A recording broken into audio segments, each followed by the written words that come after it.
आपने हिटलर के बारे में अपनी हिस्ट्री की किताबों में पढ़ा होगा, जर्मनी, नाजी पार्टी और वर्ल्ड वॉर 2। लेकिन क्या आपको पता है कि हिटलर का इंडिया से भी कनेक्शन था? अनबिलीवेबल लगता है ना? चलो मैं आपको हिस्ट्री के इस छिपे हुए चैप्टर के बारे में बताता हूं।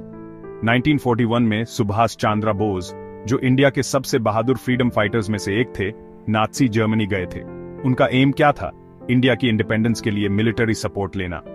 बोस ने हिटलर से फेस टू फेस मुलाकात की और इंडियन आर्मी खड़ी करने के लिए मदद मांगी। लेकिन हिटलर झिझका। वो ब्रिटिश को अपसेट नहीं करना चाहता था, जो उस समय उसके स्ट्रेटेजिक एलाइज थे।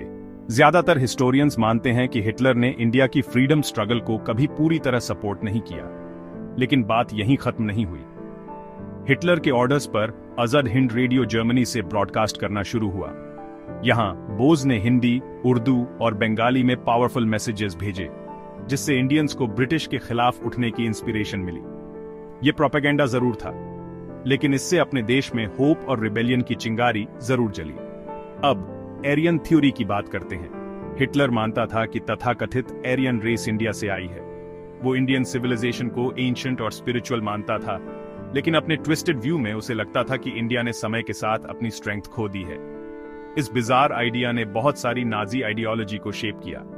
वॉर के दौरान ब्रिटिश के लिए लड़ने वाले इंडियन सोल्जर्स को जर्मन्स ने कैप्चर कर लिया था।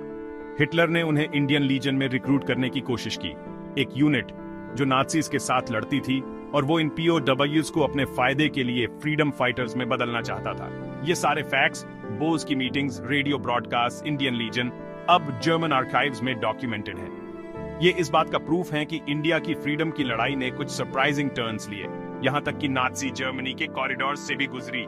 तो अगर आप हमारी हिस्ट्री की और भी अनटोल्ड स्टोरीज जानना चाहते हैं तो लाइक बटन दबाओ, इस वीडियो को शेयर करो और कमेंट्स में मुझे बताओ कि मैं अगला कौन सा टॉपिक एक्सप्लोर करूं।